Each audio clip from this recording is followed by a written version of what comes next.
يعني برز دكتور حيدر عبادي دەستی داوەتێ ئایا ئەمە چاکسازیە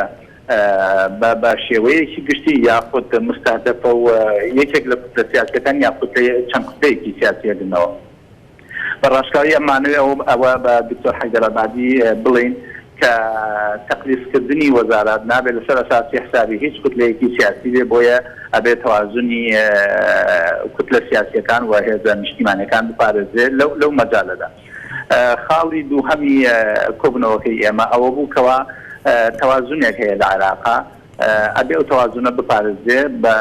لەناو هەموو موسساتی کۆمەڵگەی عێراقیە لە داوڵەتەکانی حکوومەتە پێویستە هەموو کوتلە سیاسیەکان بە ئەندازەی مشارەتی خۆیان لە حکوومەتی عێراقیە بەشدارییان هەبێ بۆ ئەو مەبەستە پێویستمان بە پێداچوونەوە هەیە بەسەر دەم پۆستەکانی هەرێمی کوردستان کە لە بەغا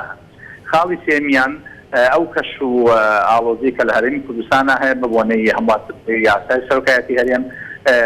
لەبەرەوەی ئێمە نوێنەرانی خەڵکی کوردستان لێرە تەمسیلی گەلێگەکەین کەوا داخوازیەکانمان داخوازی نەتەوەیی و نیشتیمانیە بۆیە نابێت بوار بدەین بە هیچ شێوەیەکی هیچ گرفتێکی هەرێمی کوردستان ئاسەواری سلبی هەبێت لە بەغدا بۆ ئەوەی بتوانین هێزە کوردستانەکان لە بەغدا ئەو 62 ئەندام پەرلەمانەی کە لە بەغا هەمانە یەک هەڵوێز بین یەک دەنگ بین یەک ڕەنگ بین بۆ ئەوەی بتوانین داخوازیە ڕەواکانی گەلەکەمان جێبەجێ بکەین.